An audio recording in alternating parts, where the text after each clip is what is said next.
Wow, guys, there is a particular pattern that I keep seeing when I open my emails of a certain situation that I see that a lot of you guys are in over and over again with an avoidant person. And that is being in some sort of long distance situationship or some sort of online situationship. I see for a lot of you guys, there's a point where it ends. There's an online situationship breakup. And as an avoidant person, this is something I know a thing or two about, as I've been in a couple long distance relationships, both in which turned into an actual real relationship, including the relationship I'm in now. Now me and my partner, we live in the same country. I just saw him this morning. We're in a normal relationship.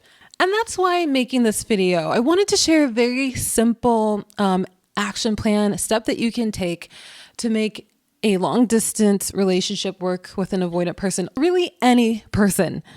And if you're brand new here, my name is Wando. Welcome to Confessions of an Avoidant.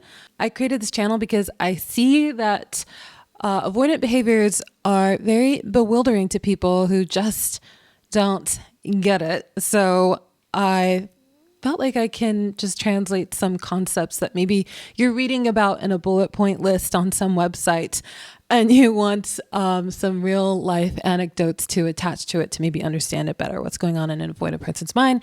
So if you appreciate that, please help my channel in the algorithm and subscribe and like this video. If you appreciate it, thank you so much. Okay, so here is the secret to making a long distance relationship work with an avoidant person, or really anyone.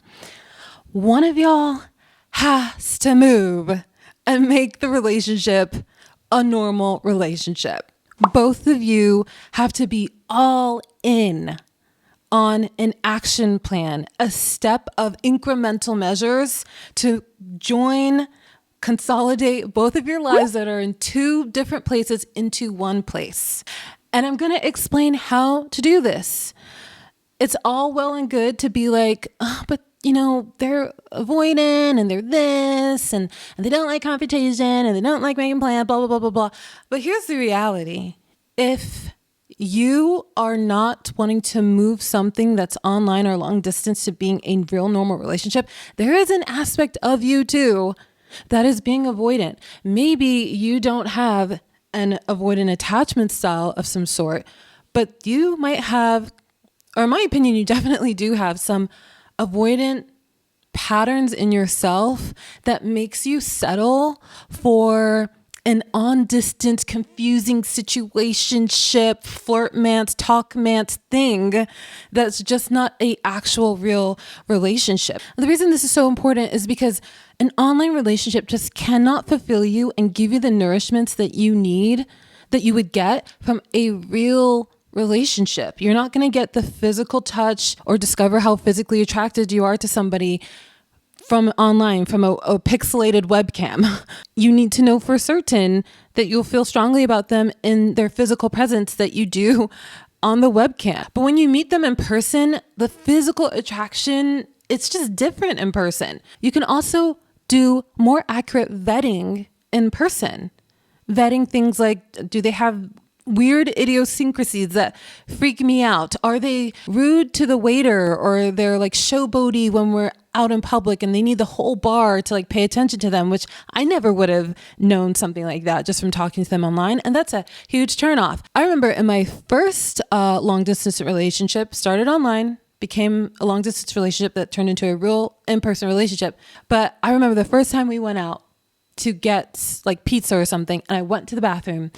And I came out from the bathroom and he was standing outside the bathroom door waiting for me to make sure that no other guy talked to me or that I didn't talk to any other guy. And I was just like, wow. I just found that to be such like insecure, suffocating, possessive type of behavior. And I'd never dated someone like that. We were able to work through that, and we both worked on things in ourselves that we didn't like about the other person or got frustrated with. But my point is, when you're just talking to someone online, you're kind of idealizing them in a way, and you're filling in the gaps of how you think they're going to be when you go out to a restaurant. Another thing is, when it's online, you're not getting safety and security that you get from a normal relationship where you can truly account for somebody's time and their whereabouts. It's common for people in long distance situationships for one or both people to meet someone else at pub quiz randomly, and then they start hanging out with that person, and then maybe they've moved on to dating someone in the real world, and maybe they don't have the heart to tell that to the person that they're talking to online when they suddenly end things. You just don't know because you're not physically there to account for how secure you are with this person. And of course, you are not getting true quality time. The best quality time is when you had a bad day and you talk to your boyfriend, your girlfriend, your husband, your wife about it. And they're like, don't worry, babe. Like after 6 p.m., when I get off of work and I drive home, I'm going to come over. We're going to order pizza. We're going to watch You season 5. Or we're going to watch the Grammys tonight because I'm filming this the day of the Grammys. I hope Sabrina Carpenter wins everything. But anyway, you can't do that when you live in two different places. So it is so important to get out of the online long distance purgatory, and if you're watching this video, it is probably because if you're honest with yourself, you are not satisfied. You're not, okay?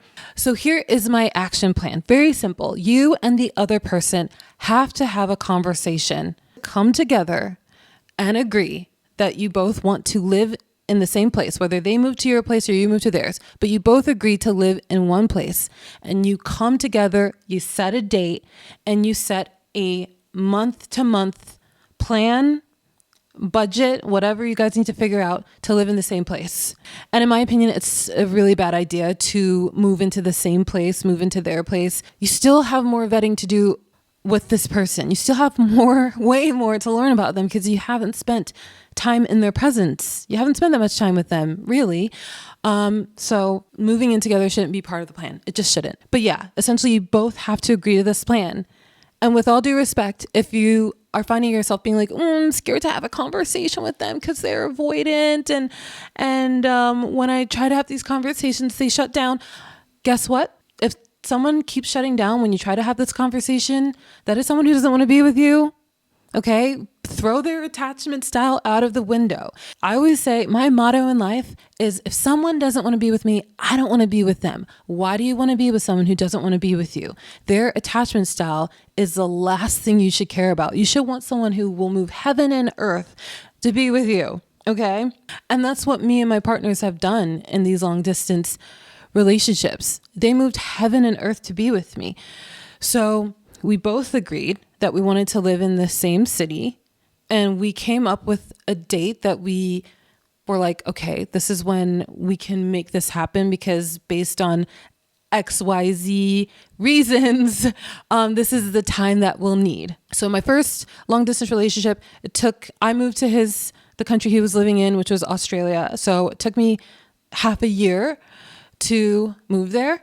And in my relationship now, took me about 8 months to get the visa that I needed to live here. So the date was based off of the visa. And then when it comes to the month-to-month budget, that encompasses everything from finding a job, whoever is the person that needs to find one, maybe it's both of you, how long it's going to take to find the job, how much money that you or the other person or both need to save in order for one of you or both to move, what you need to save for where you're going to live, your apartment. Again, don't move in with them. I'm telling you, don't do it.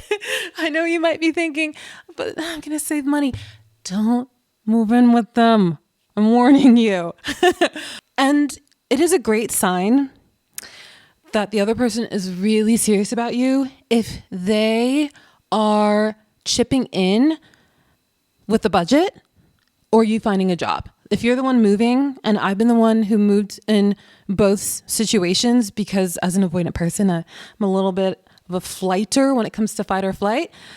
I like to get on the flight, if you know what I mean. I'm a travel vlogger with my original channel. I love traveling. Traveling's been a huge part of my life. So for me, moving to another country, it's something I can do in my sleep, but I understand that it's a very big step for other people. But what I appreciate, especially in my first relationship, because I wasn't financially in the greatest place in my life at that time, my partner contributed with helping me find a job, setting me up with my like phone plan and stuff, finding a place to live and stuff. So it's such a great sign that the person is really, really into you when they know that you're the person moving and they're moving heaven and earth to get you there. So that's it. There's not more to it. It's really that simple. And when you have the conversation with the other person and they're not interested or they don't want to do this with you or they don't want to figure out how you guys can live in the same place, that is your answer that they don't care about this to the extent to which you do. And that is your answer that this person doesn't feel the same way you feel about them. And there's someone better for you out there who you don't have to waste your time on this online situationship thing with, that's frustrating you and making you feel so neglected of real love. Okay. It's your answer to like move on with your life. That is why having this conversation is so important. So I hope you guys like this video. I know it was a bit like tough lovey, but I appreciate people who like tough love and they really want to be happy people. And they know that the tough love is what we all need to hear in order to truly be happy and confront the ways in our lives in which we are choosing to stay in miserable situations. So thank you so much for watching. Again, please like it if you did like it, and I'll see you in the next video. Bye.